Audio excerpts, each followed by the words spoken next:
appreciate you coming on. So just tell me a little bit about you, where you were born, and who's Solo. Yeah, no, absolutely. Appreciate you for having me on the show. Solo. So I'm from St. Louis, Missouri, originally. My parents are actually from West Africa. So my mom is from Senegal and my dad is from Gambia. So I kind of grew up in between two worlds. And I think that helped me in a lot of different, paths. I think it helped me a lot when it came to sports, learning how to make do with situations and being able to kind of, not, for lack of a better word, hustle, right? Like in between, different worlds and having a multicultural background, really key in that. And then also I think it just gave me a different level of grit and determination to do well. When it came to going to very challenging environments, like we're going to the Wharton School or going to Wall Street. So I originally, was a member of the football team at the University of Pennsylvania, where I also studied at Wharton. After that, I did the very Wharton thing and went to work in finance. That's kind of where everyone goes. So I worked in finance for about 5 years before leaving my job and fully diving into what is, currently Galaxy and all of those things decentralized. So I've been really blessed to have seen a lot of different things. And for somebody that's my age, I'm only 26. I've had, a very long career in a lot of different aspects and have done a lot of different things. How old are you now, Soto? I'm 26. You're 26? Yeah, I'm 26. Oh my God, you're a big baby, man. I'm 41, dude. All right, so that's a lot of experience for such a young age. That's amazing. Yeah, I think I was very fortunate, like at a very young age, to have had the career that I had, like working, in finance, and you see a lot of different things, and it's just a very fast-paced world. And I changed my job within finance a lot. So I started off in trading, and I also worked in banking. So I had a pretty comprehensive experience of Wall Street, which was really exciting. So, obviously you went to Wharton. One of the arguably the top business school in the country. As a kid, were you always kind of advanced with your mind? Were you the more advanced kid in the classroom? I would say I was always a nerd. I didn't pick up sports until far later. I picked up football at the age of 16 really? Because I moved. Yeah, exactly. So we grew up in Lawrence, Kansas before moving to St. Louis. And then in St. Louis, I went to a private school that was very, very, very small. And because of that, they required everybody to play a sport. And we didn't really even have JV or anything like that. Literally it was C team and varsity.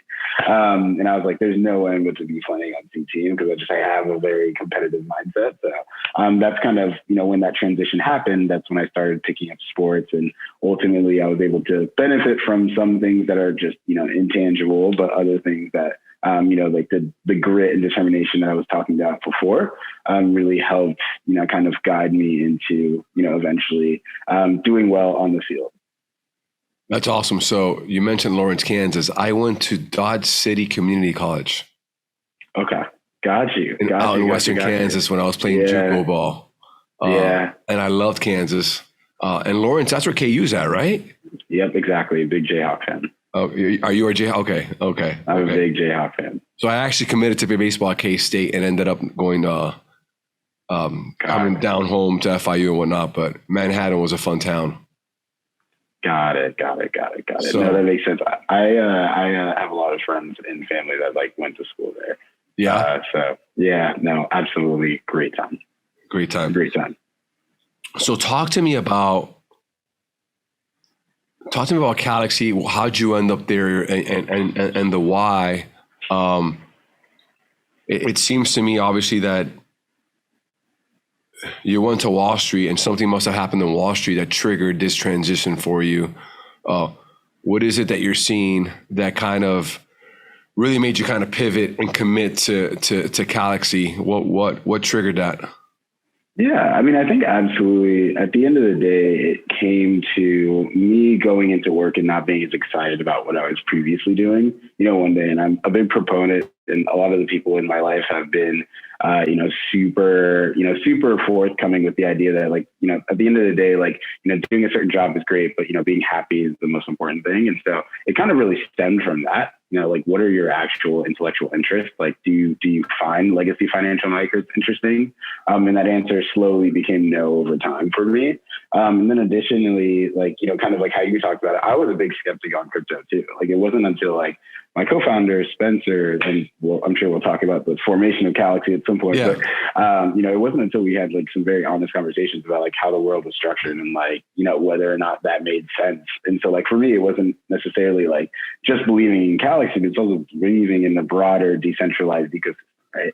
And I think for me, learning more about that and becoming educated, I kind of increasingly started seeing like, the very necessary legacy financial world that exists right now, but also the different pitfalls and different opportunities for technology like blockchain to make all our lives better, right? Like, I think that's like kind of, what's super interesting, right? Like you were talking about your, transition and wanting to understand, blockchain and learning more about it. But at the same time, like, it's crazy that the fact that like, when you want to go put a down payment on a car or something like that, and you want to go put a cashier's check or anything like that, you have to go to the bank. If the bank is closed, then the bank is closed. That's it, right? But like there are technologies out there that make it so easy for you to send money via a text message, right? So I think ultimately at the end of the day, that's kind of what, pivoted me and kind of motivated me to like want to leave what is, the legacy world or the traditional world and kind of take my bets on like the future of decentralization.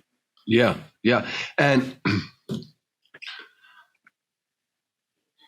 I agree with you. And in a perfect, like when you look at it from I guess from a very fundamental standpoint, again, I'm still learning about it. And actually, because I'm involved in the insurance industry, I think the insurance industry is also trying to wrap its head around the, how do you underwrite to protect crypto, even though there are certain programs and people that we've been speaking to about that.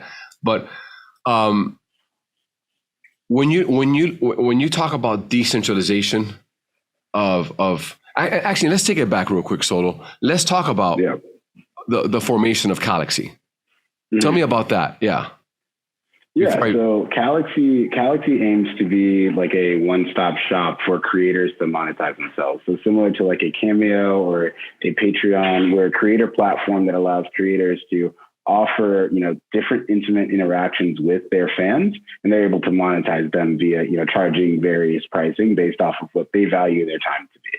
And so essentially, myself and my co-founder, Spencer Dinwiddie, actually just now signed with the Washington Wizards. So congrats, Spencer. But, he is very much so tied to the entertainment industry. And, I have a lot of friends that, playing at the Division I level, you have a lot of friends that, make it to the pros and, it becomes part of your world, at least tangentially.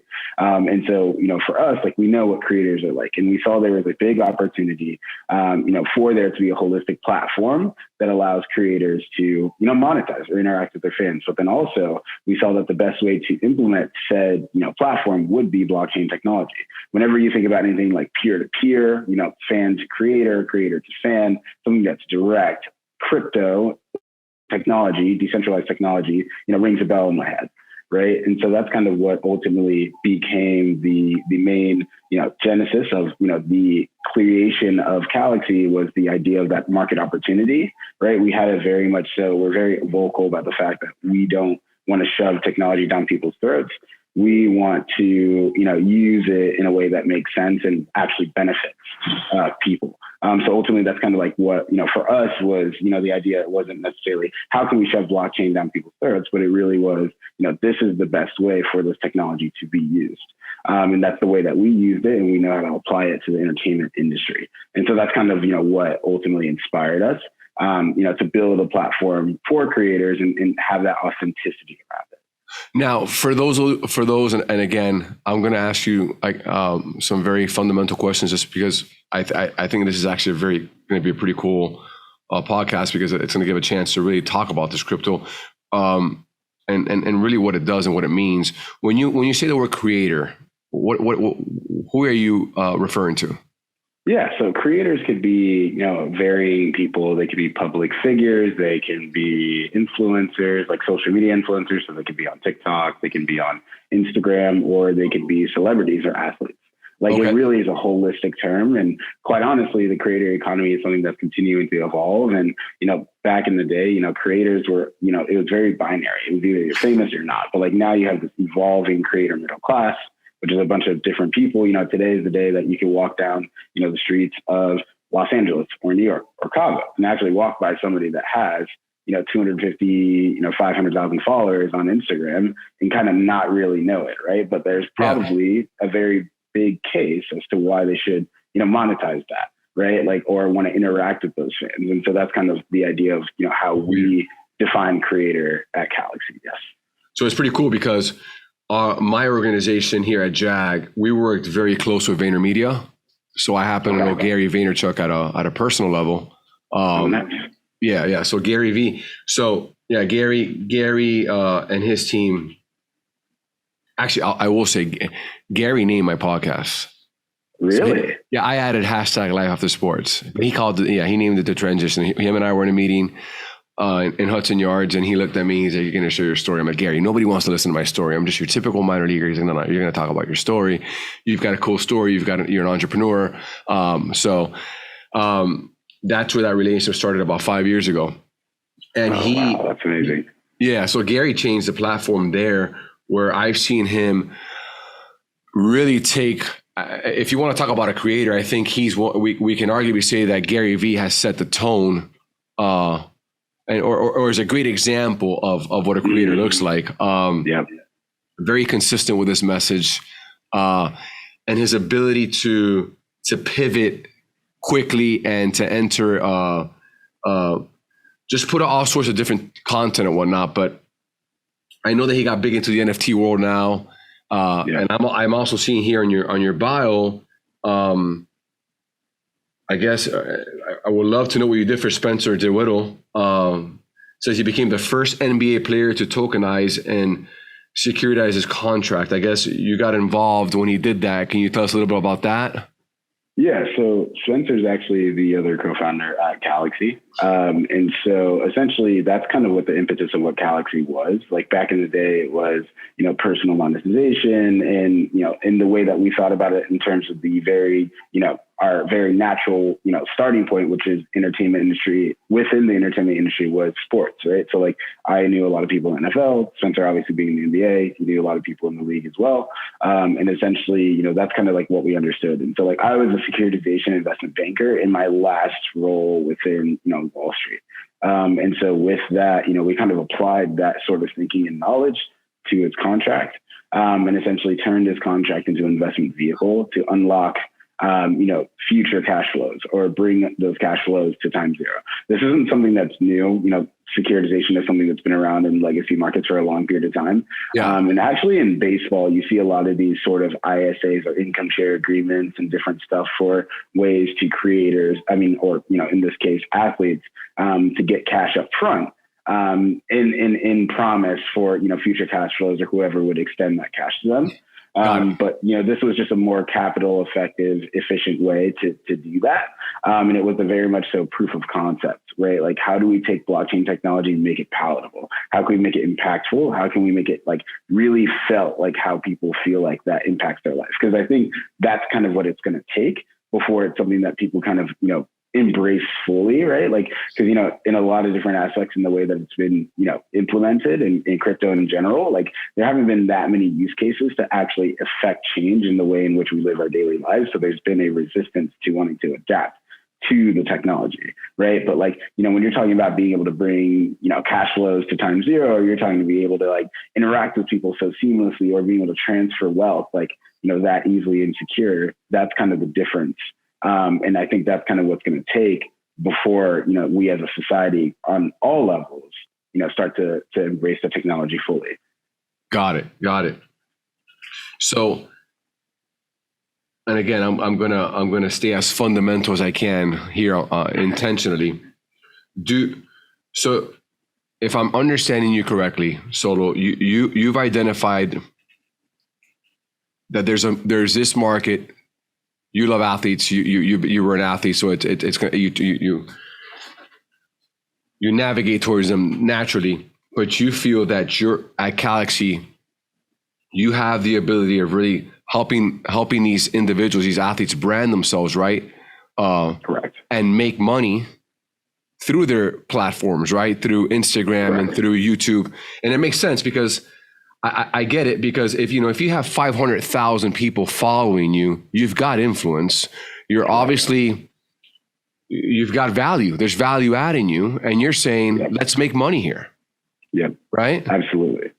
Absolutely. I mean, if you think about the Johnny Manziels or the Tim Tebows of the day, and especially with this NIL stuff that's coming now, it's, there's a lot of opportunities for those people to, choose other aspects. Like now, when you think about it, it's going to be the fact that, because you can make a living off of being a collegiate athlete, like even if you don't go to the pros, like there are very, very, smart plays that you can make that will continue to be well-defined in the future for you to ensure, your financial health. Like it will be impactful, right? Like, I, chose to go to Penn. I chose to go to the Ivy League. I had the opportunity to go to some larger conferences, to want to, play at a higher level. And obviously, when you want to go to the pros, that's ultimately, the path that is probably the safest way to getting there.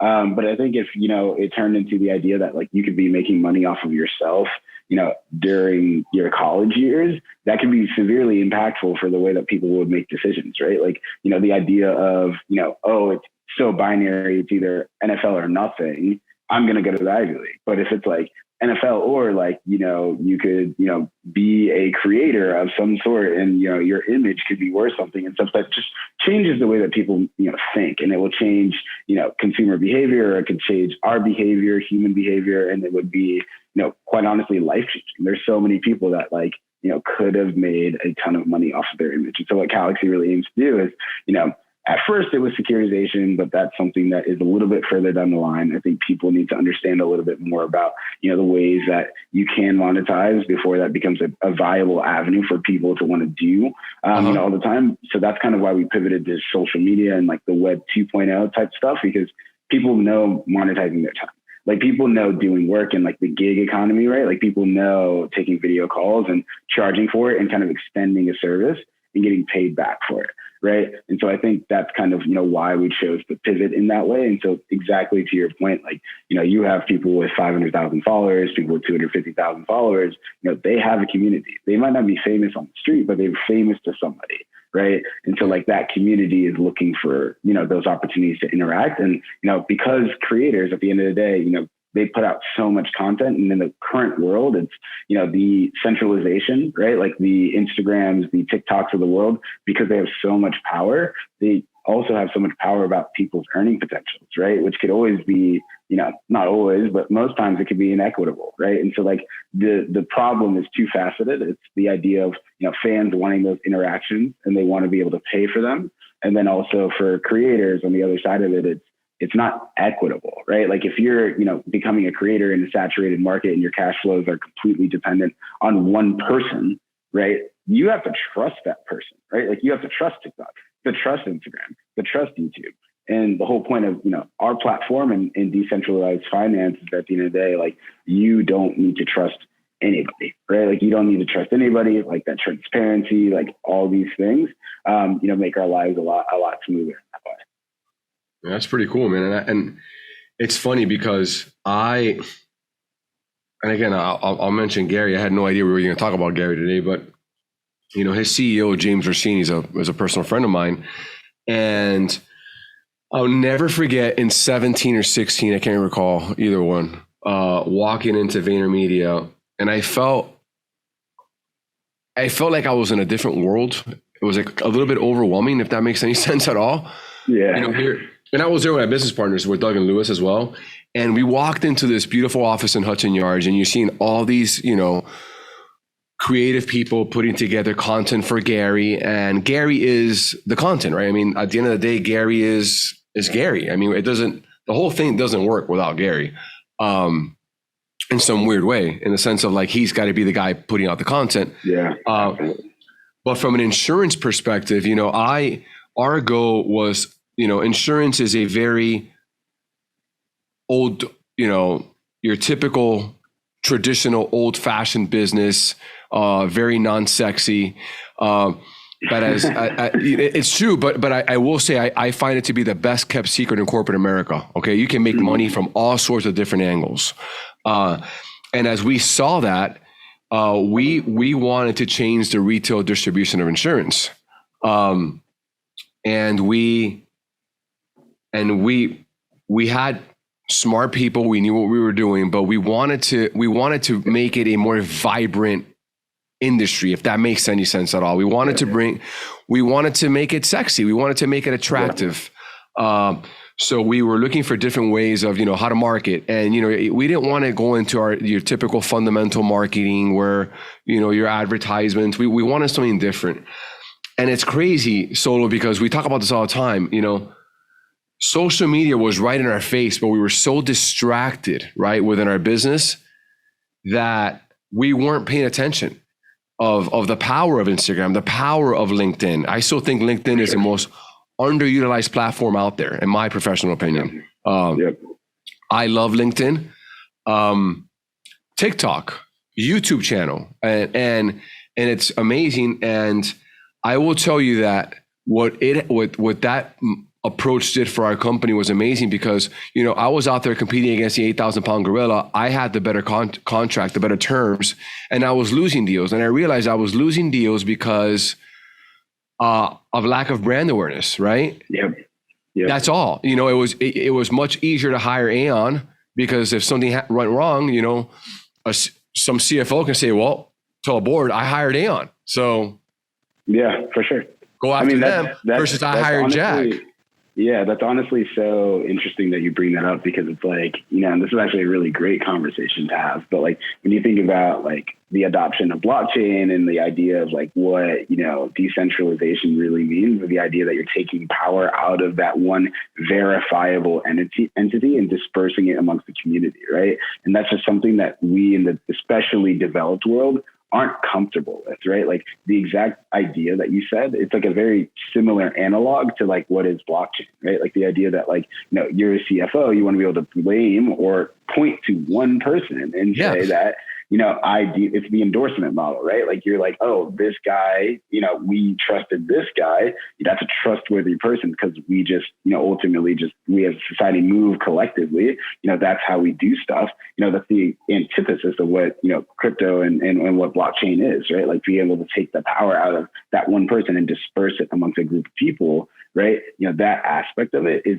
kind of what is, really tough for people to understand. And like, to your point too, it's like, you're just the whole idea of like wanting to make insurance sexy and stuff like that. Like, blockchain is super, crypto nerd, like in your basement type, that's where we are right now. Like it's starting to be like, oh, like, about the crypto nerds in your basement, but you don't know what they're looking at. You don't know these things. Right. And so like, it's very interesting because like, the parallels that can be drawn between the two is really great, because ultimately at the end of the day, like, we're still in this page, and like what we're trying to do at Galaxy is make this stuff palatable, make this stuff, something that people want to spend their time learning or, at least looking at, right? How do you make that stuff sexy?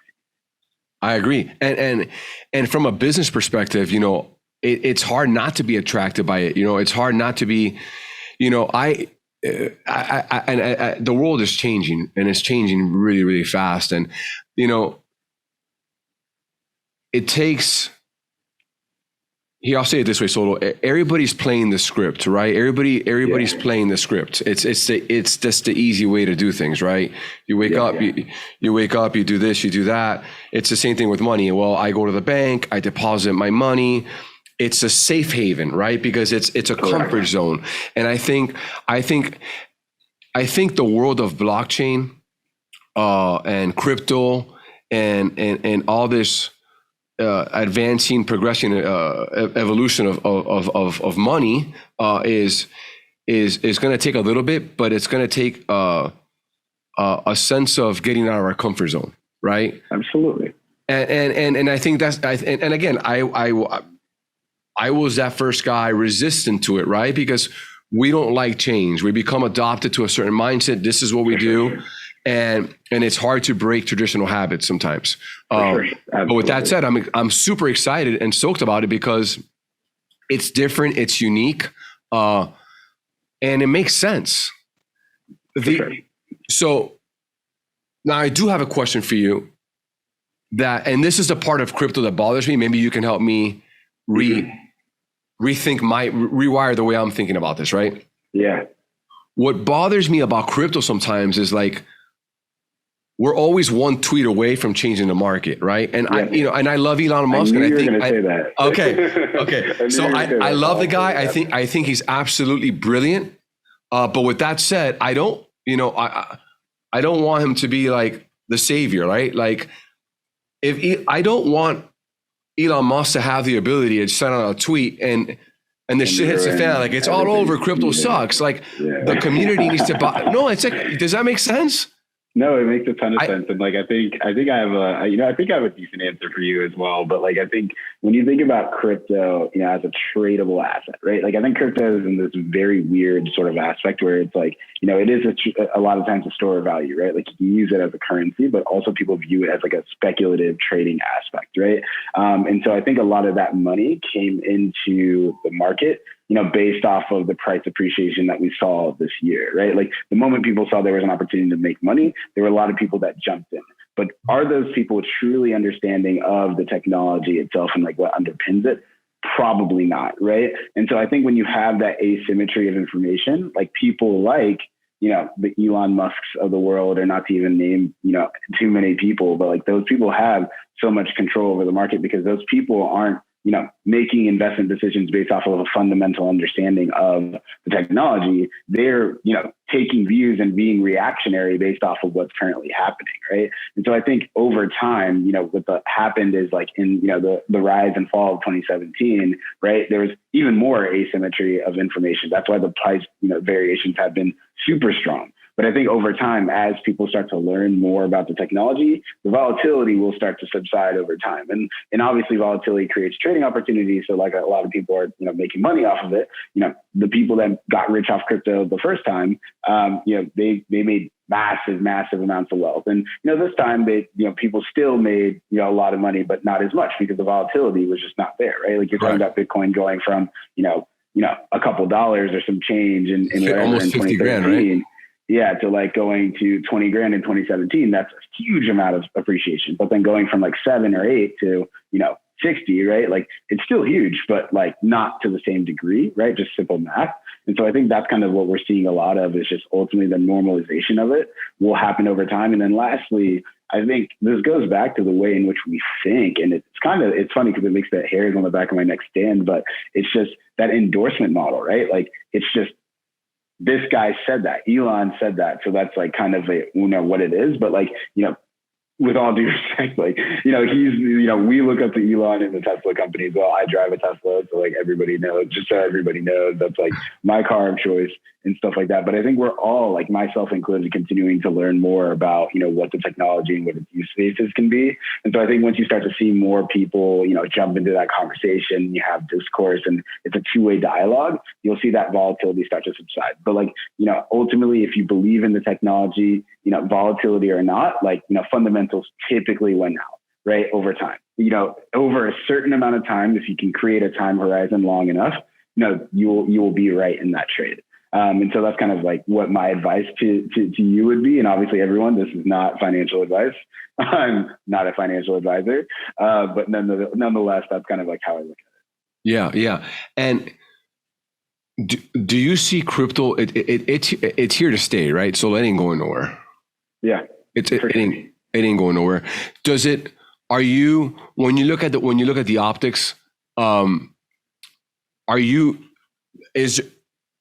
like, I'll give you another example, and I'm just going to use myself as an example. And I think it's, having you answer the question, it clears up for everybody.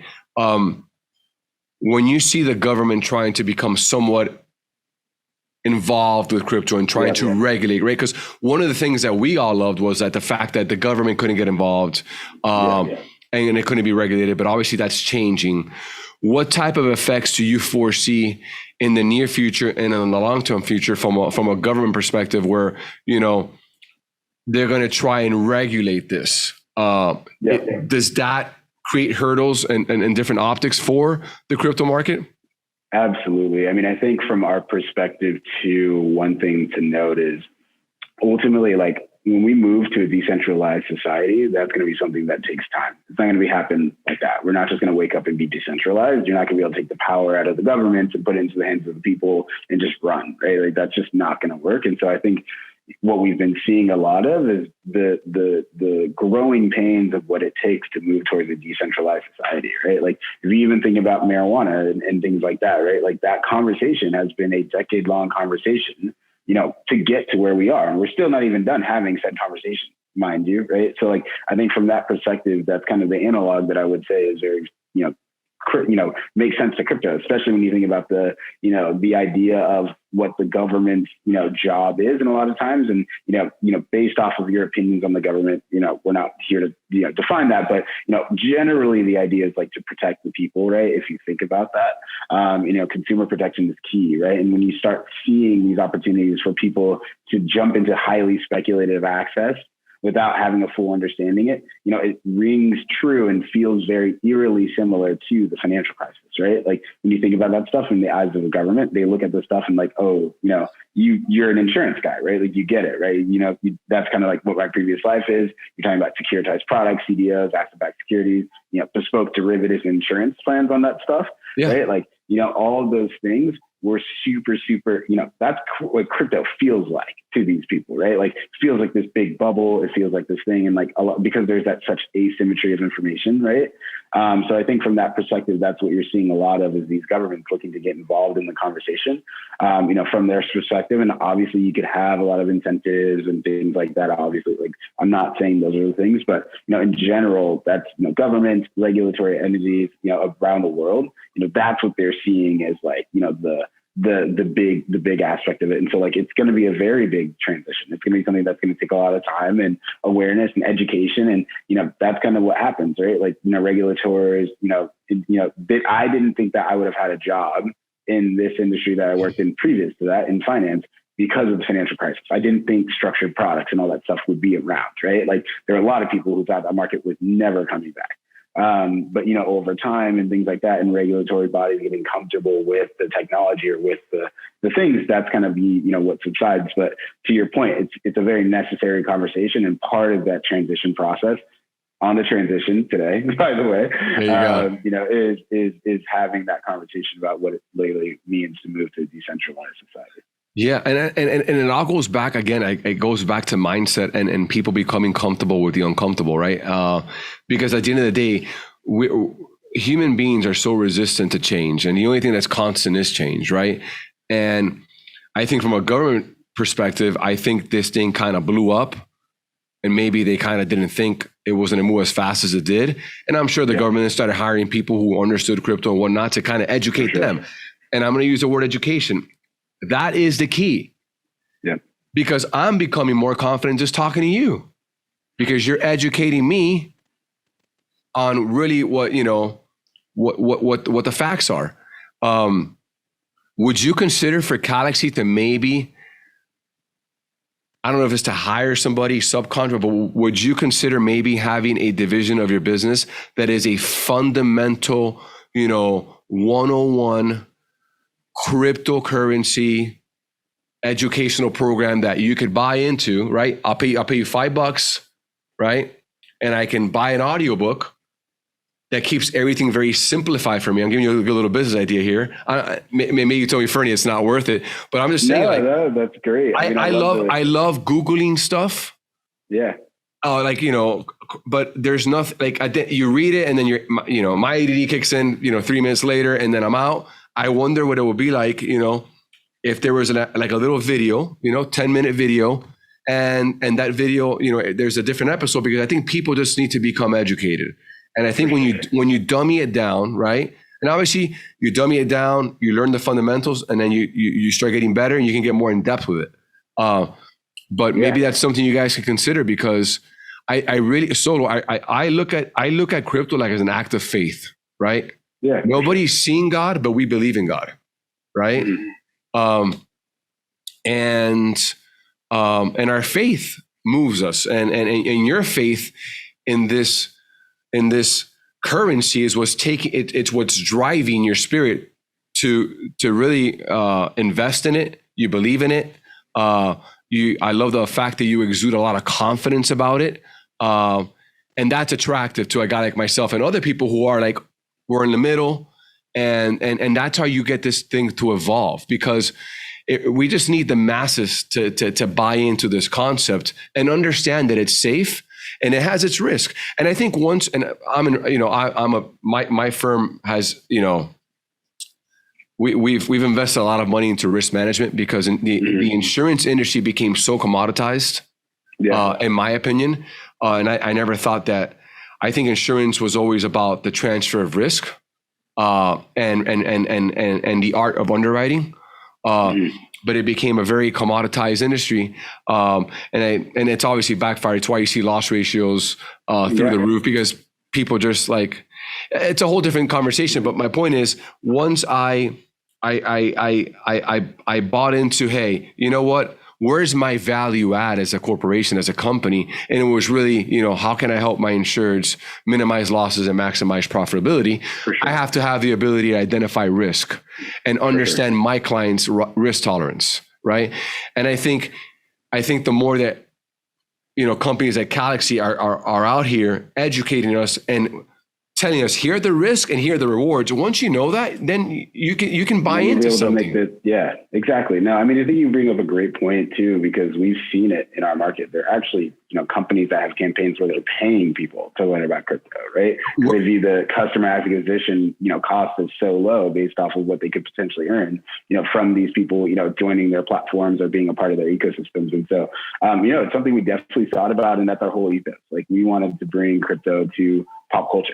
Right. That's something that we know that people, follow deeply. And if you make it, something, at the end of the day, you have to understand your intended audience, right? Like, they're going to hear you the way in which they want to hear you, right? If you want, a pro athlete to look at crypto, like, bring it to the aspects of their lives and help them understand why it can change their lives, right? Like, not like this is societal, this will change everything. JP Morgan no longer is going to take 2 days to settle a trade. Like, that, they don't speak that language. It doesn't make sense to them. But like, what people understand is consumer behavior. Like, how can it make your life better, right? Like, I think that's kind of like what Uber did, so amazingly, right? Like, back in the day, people just, were reliant on taxis. That's it. You just accepted the world for how it was. It didn't have to be that way, but it just was. Ultimately, it didn't have to be the way that, it doesn't have to be the way that, like, if the bank's closed and I need to, wire some money to somebody, that I have to, wait until it's open. I should be able to just do that unilaterally, right? And so I think, for us, we've looked at it as the opportunity to go down as the guys that help, educate the masses on crypto, and blockchain technology as a whole, in a way that makes sense to, what makes, which is a big part of our lives, which is, pop culture and the entertainment industry. And so we take that role on when we have, the various creators that are a part of our project, as well as, the different opportunities for Galaxy as, a whole to get, its name out there and continue to be a part of, the broader, ecosystem of, being in the conversation of those different names and having people understand what makes us different. I think that's kind of, a very big part of, what our ultimate business plan. If we could be, as, known as the guys that did that, shoot, there's a lot of stuff that we, had done right along the way. And so that's kind of, what our goal is to ultimately is, help, with that education process. Yeah. And so again, I love your confidence in the way you exude, because I can see it in your eyes, even though I'm not always the most comfortable guy doing Zoom calls. Okay. When it comes to podcasts, because I love to touch and like, just be in front of people, but your energy is definitely felt. And I think not only are you going to help change this game, but I think your biggest ability is, and your biggest challenge, and I think you're doing it, and I'll say you're doing it with me, is the minute that you can start to remove the fear out of people into understanding that it's okay. Like, the same medication we used 20 years ago is not the one we use today. And that's okay. Mm-hmm. We have better medicine today. That's why people are living longer, right? But people don't like the change. And I think from at a macro level, the minute that you're able to remove that fear, that resistance that exists out there, because again, everybody's playing the script, everybody's playing the safe zone, right? In a very loud world right now. Obviously, the noise is, we have all sorts of different challenges in this world right now. And I think it's because it's all happening at once. Look, I think this is interesting. I think I was having this conversation with my wife last night. COVID has been awful and it's been a blessing. And I say that very respectfully, because I understand and I know people have died, right? And one life is too many. But the reality is, from a business perspective, what excites me is that I feel like COVID, due to this challenge, this chaos that happened, chaos brings opportunity. That's the reality, okay? What was going to happen in a decade happened fast. Like that, yeah. Does that make sense? Yeah. The remote working was already in play. Sure. I don't know if you saw yesterday, but the CEO of Twitter announced they've gone for the full lifespan of their company to 100% remote working. I've got my reservations with that as well. I like it, but I think there's something about team commodity. Yeah. There is, man. There is. Sure. I mean, you're a sports guy. That's why. You're a sports guy. Come on now. You're right, man. And maybe that's why I'm like that, because I just feel that there's something about being able to have a meeting with all your teammates and say thank you or hey, we got to get better here or whatnot. But there's also, it's hard to argue that some people didn't find some better quality of life by having the ability of working from home 2 days out of the week. Absolutely. You know what I'm saying? Absolutely. Like, it's proved spectrum, it right? works. It's a spectrum. It's a spectrum. It doesn't have to be, entirely in the office, entirely out of the office. And to your point, like, there's definitely some, utility benefit to being able to look into the eyes of your teammates and, know that you're going to war every single day with them, right? Like, especially at a small company like ours, like, the culture is super important. Like, being able to know that you fully trust, everybody, and not obviously inherently trust them, but like the idea like you guys have that mutual understanding that like I'm giving you my 100, so I want you to match my 100, et cetera. Like that's kind of, what I see as the benefit. And so we're remote right now as well, but we made it very important in our company culture to, have those touch points. And so like, we do want to meet with each other in person and things like that. Obviously under, using various precautions and things like that. But no, to your point, like it's crazy how COVID changed the world that quickly. Like my crypto journey, a lot of it, I would say probably half of what I know now came from being able to like spend more time at home and like, really ask myself, these questions and stuff. And it's just crazy because the beginning of the pandemic, like I kind of went into it. And then, obviously the pandemic's not over. So like I've changed a lot during the pandemic myself. And the crypto world has changed a ton itself, right? Like it's been the most crazy times. Like I think we're going to look back at this 20 years and be like, what actually it was. 2020, 2021, reading about it in books is going to be so crazy. And Solo, you're taking the words out of my mouth. As I have two kids, and I know the world is changing. And look, even for a guy like myself who tends to be very fiscally conservative and whatnot, all this has been a lot. But I've allowed myself to open my horizons and allow the process to kind of play itself out. And I'm just super excited, man, because I do think that in 30, 40 years from now, we're going to look like we're going to be in history, dude. Like we're actually, we may ever change the world. And I'm very confident it's going to be for the best. I think for the older folks, and again, I say this very respectfully, it's going to be tough to change my dad's mind.